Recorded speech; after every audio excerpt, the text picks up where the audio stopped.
একদা একটি গ্রামে দুই ভাই ছিল, দুজনের সিঙ্গারার দোকান ছিল। দুই ভাইয়ের নাম হলো আজিজ আর বাসির। আজিজ ছিল খুবই লোভী আর বাসির খুবই সৎ। আজিজ সিঙ্গারার ভেতরে অল্প আলো দিয়ে বাইরের অংশ মোটা করত। তেলে বারবার ভাজা সিঙ্গারা বিক্রি করত। দামের তুলনায় মান খুব খারাপ ছিল। বাসির ভেতরে প্রচুর আলো দিয়ে সিঙ্গারা তৈরি করত, ভালো মানের উপকরণ ব্যবহার করত, সঠিক দাম রাখত এবং ক্রেতাদের সন্তুষ্ট রাখত।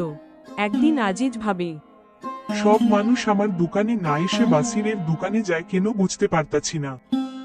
একজন গ্রাহক এসে আজিজকে বলল, তোমার সিঙ্গারার দাম কম দেখে সবাই আসতো, কিন্তু তোমার সিঙ্গারার দাম যেমন কম তেমন খেতেও বাজে।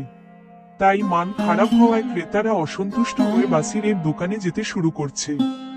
সৎ দোকানদারের দোকানে ক্রেতাদের ভিড় বাড়তে লাগল, কারণ সে তার খাবারের মান ভালো রাখে এবং দামও ঠিক রাখে, কোনো লোভ করে না। লোভী দোকানদারের ব্যবসা ধীরে ধীরে বন্ধ হয়ে গেল। সৎ দোকানদার সততা এবং ভালো মান বজায় রাখার জন্য সফল হয়ে উঠল। গল্পের শিক্ষা: সততা এবং ভালো কাজ দীর্ঘমেয়াদে সফলতার চাবিকাঠি, আর লোভ সবসময় ক্ষতির কারণ হয়।